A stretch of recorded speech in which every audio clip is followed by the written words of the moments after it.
Hello friends, welcome to अध्ययन institute. तो आज हम लोग विद्युत चुम्बकीय तरंग एवं तरंग प्रकाशिकी electromagnetic wave and wave optics इसके कुछ एमसीक्यू लेके आए हैं जो आपके बोर्ड एग्जाम के लिए बहुत ही इंपॉर्टेंट है। पहला बोलता है in electromagnetic oscillation sum of electrical energy and magnetic energy in ideal situation. तो आइडियल सिचुएशन में ही चेंज डज नॉट चेंज, याद रखिएगा, in ideal situation does not change. Hindi में भी दिया हुआ है, आप हिंदी में भी पढ़ सकते हैं, कोई दिक्कत नहीं है।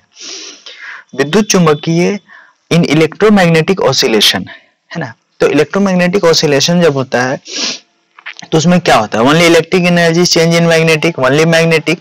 तो electrical and magnetic energy changes between then slips alternately, दोनों पढ़े थे, एक बार चार्ज होता है फिर डिस्चार्ज होता है, मैग्नेटिक फील्ड जनरेट करता है ना, ये पढ़े हुए हैं। एलसी परिपथ में आवृत्ति का सूत्र होता है, the formula of frequency for LC circuit is 1/2 pi root under LC होता है, याद रखिएगा, फ्रीक्वेंसी का फॉर्मूला होता है। Who discovered first the concept of displacement current of the first time, है ना, यानी विस्थापन धारा, डिस्प्लेसमेंट करंट के बारे में सर्वप्रथम किसने बताया, तो मैक्सवेल ने, याद रखिएगा।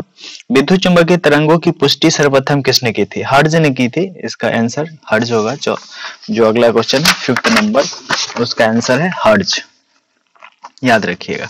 विद्युत चुम्बकीय तरंग, sorry, the relation between oscillatory electric and magnetic field of EM waves, क्या होता है, ई जो होता है ना वो इलेक्ट्रिक फील्ड के डायरेक्टली प्रोपोर्शनल होता है मैग्नेटिक फील्ड के, और यहाँ पे कांस्टेंट आता है जो सी है, तो इसका ऑप्शन सी बनेगा, याद रखिएगा। हिंदी वाले भी देख सकते हो, सेम ऑप्शन। निम्न में किसकी तरंग दैर्घ्य सबसे कम होती है, which of the following has the least wavelength, least wavelength किसका होगा, तो यहाँ पे हो जाएगा एक्सरे, है ना, लीस्ट वेवलेंथ किसका हो जाएगा, एक्सरे। बोलता है which of the following has maximum wavelength, maximum wavelength किसका होगा, रेड लाइट का, याद रखिएगा, रेड लाइट के लिए।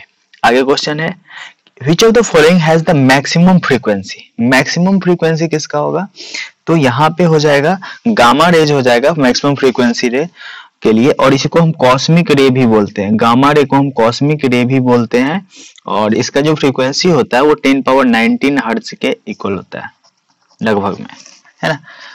चलिए, which type of wave are used in telecommunication, तो टेलीकम्युनिकेशन में हम लोग माइक्रोवेव का यूज करते हैं, याद रखिएगा, ये सब एकदम याद रखने वाले क्वेश्चन है।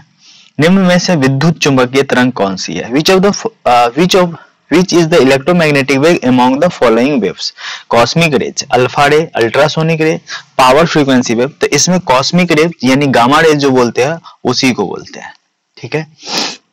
11 नंबर हो गए। अच्छा, 12 में आते हैं। Ionosphere has positive ions, only free electrons, both, है ना। तो इसमें पॉजिटिव आयंस भी होते हैं और फ्री इलेक्ट्रॉन्स भी होते हैं, तो इसका आंसर 3 हो जाएगा, है ना। The region of 10 kilometre height from the earth surface is known as, इसको ट्रोपोस्फीयर बोलते हैं, है ना। ये होता है 7 किलोमीटर से लेकर 10 किलोमीटर तक का जो डिस्टेंस होता है उसके लिए की बात करते हैं, ठीक है। तो 13 नंबर क्वेश्चन हो गया। अगला है 14 नंबर, विद्युत चुम्बकीय स्पेक्ट्रम कौन है ना। इलेक्ट्रोमैग्नेटिक स्पेक्ट्रम जो होता है विजुअल और अनविजुअल दोनों में होते हैं, विजुअल एंड इनविजुअल, है ना। The atmosphere is a transparent four, तो ये जो ट्रांसपेरेंट है वो एक्सरेज की बात करेंगे, है ना, एक्सरेज के लिए होता है। अगला है TV signal are reflected from, तो जो टीवी सिग्नल है आर रिफ्लेक्टेड फ्रॉम, तो इसका आंसर हो जाएगा आयनोस्फीयर, है ना। इसमें बोलता है कि which colour has wavelength 4000 angstrom, तो 4000 एंगस्ट्रम जो होता है वो हो जाता है अपना वायलेट के लिए, याद रखिएगा, वायलेट के लिए। ये कलर थोड़ा सा याद रखना अपने को, किसके लिए क्या होता है। निम्न the wavelength of light in order of, ये होता है 10⁻⁻7 मीटर, है ना, याद रखना है, 10⁻7 मीटर के रेंज में होता है, -7 होगा यहाँ पे। और बोलता है the wavelength of visual light, human आई के लिए विजुअल, इसका जो रेंज होता है वो होता है अपने को 4000 से लेकर 7500 एंगस्ट्रम तक, तो 4000 से 7500 एंगस्ट्रम तक 45 होता है शायद, 45 से लेकर 75 तक के आसपास, तो ये होगा, इसका आंसर हो जाएगा 6000 एंगस्ट्रम में, है ना। The colour property of light due to, इसके किसके कारण होता है, कलर प्रॉपर्टी वो वेवलेंथ के कारण होता है। The colour property of light due to its wavelength, याद रखिएगा। The energy in interference of light, ये रीडिस्ट्रीब्यूटेड होगा, है ना। The energy in interference of light is redistributed. The formula of intensity of bright fringe in Young double slit experiment I = 4I0 होता है bright fringe के लिए, याद रखिएगा इस वैल्यू को, बहुत ही इंपॉर्टेंट है। आगे चलते हैं।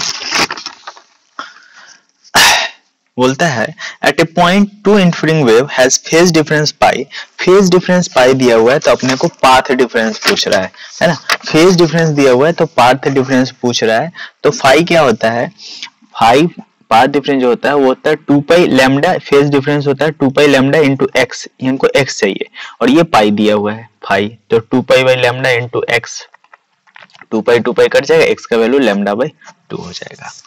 The central fringe in Young double slit experiment is always bright होता है, सेंट्रल फ्रिंज जो होगा वो ऑलवेज ब्राइट होगा, याद रखिएगा।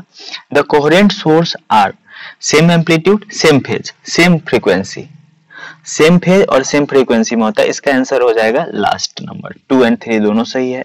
If in the young double slit experiment the distance between slit is double and distance between screen is also double then the fringe width, है ना।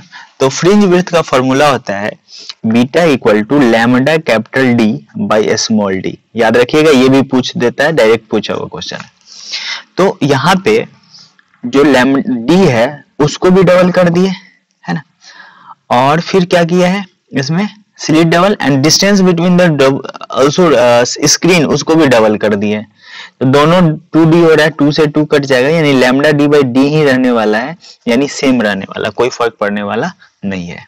The light travel in geometrical shadow due to, ये geometrical shadow due to किसके कारण होगा, polarisation के कारण, ठीक है। अगला question, which of this effect is not found in sound wave, reflection के प्रॉपर्टी, याद रखिएगा रिफ्लेक्शन प्रॉपर्टी जो है ये साउंड वेव में नहीं पाएगा। Which of these phenomena show transverse nature of light, तो ट्रांसवर्स नेचर ऑफ लाइट कौन होगा, पोलराइजेशन में, पोलराइजेशन जो है वो transverse nature of light show करेगा। 30 नंबर हो गए, आगे चलते हैं। Which of the following cannot polarized, तो कौन सा पोलराइज नहीं किया जा सकता, तो बोला है कि कौन सा है, transverse wave, transverse wave, which of the following cannot be polarized, तो हीट वेव होता है, देखिए दो तरह का होता है, एक साउंड वेव होता है और हीट वेव होता है, तो हीट वेव है वो ट्रांसवर्स वेव है, और साउंड वेव क्या है, वो पोलराइज नहीं हो सकता, तो कैन नॉट पोलराइज कौन होगा, शायद इसके ऑप्शन में हमको होना चाहिए, उल्टा लिख रहा है, ट्रांसवर्स वेव में जाना चाहिए, लेकिन इसमें कंफ्यूजन एक बार देख लीजिएगा। एक प्रकाश तरंग कंपन, ये इसका आंसर हो जाएगा 90 डिग्री, है ना। Angle between the plane of vibration and plane of polarisation, ये 90 डिग्री होता है ना। यहाँ पे ये दिया हुआ है कि एंगल ऑफ पोलराइजेशन 40, तो एंगल ऑफ रिफ्रैक्शन पूछ रहा है ना, तो स्लिट अगर देखेंगे तो कुछ इस तरह का बनेगा, ये है ना, यहाँ से ये बनेगा और ये रिफ्लेक्शन बन जाएगा, तो ये 90 होता है और ये अपने को 40 दिया हुआ है, ये पूछ रहा है, यानी 90 प्लस 40 और प्लस x इक्वल टू 180 हो जाएगा, तो यहाँ से 50 डिग्री इसका आंसर आएगा, है ना। Huygens, which of this concept is not explained in Huygens principle, है ना, तो डाइफ्रैक्शन इसका आंसर हो जाएगा। Beta equal to lambda D by D अभी पढ़े थे, beta equal to lambda D by D, है ना। The central point in Young double slit experiment is bright होता है, ये पहले भी देखे हैं। अब ये क्वेश्चन बोलता है कि in Young double slit experiment the phase difference from central fringe to third fringe, तो n इक्वल टू 3 था, तो यहाँ से 2n पाई हो जाएगा, 2n पाई निकाल लीजिए, थर्ड के लिए 10 का 3 वैल्यू रखना है, 2 इंटू 3 इंटू पाई, तो हो जाएगा 6 पाई, इसका आंसर हो जाएगा 6 पाई। चलिए 37 हो गया, 40 तक देखना है अपने को। When a polarized light is used to analyzer, the maximum intensity of complete cycle of reflection, या तो डबल हो जाएगा या तो 0 हो जाता है, याद रखिएगा। Interference take place in only longitudinal wave, transverse wave and EMFs all दीजिए, इंटरफेरेंस जो होता है वो सारे में हो जाएगा, है ना, इंटरफेरेंस जो हो जाएगा वो सारे में होता है, ठीक है। तो यहां से एक बार देख लिए हम लोग, इंटरफेरेंस सारे में हो जाता है। ये क्वेश्चन जो था उसको भी हम लोग देख ही लेते हैं।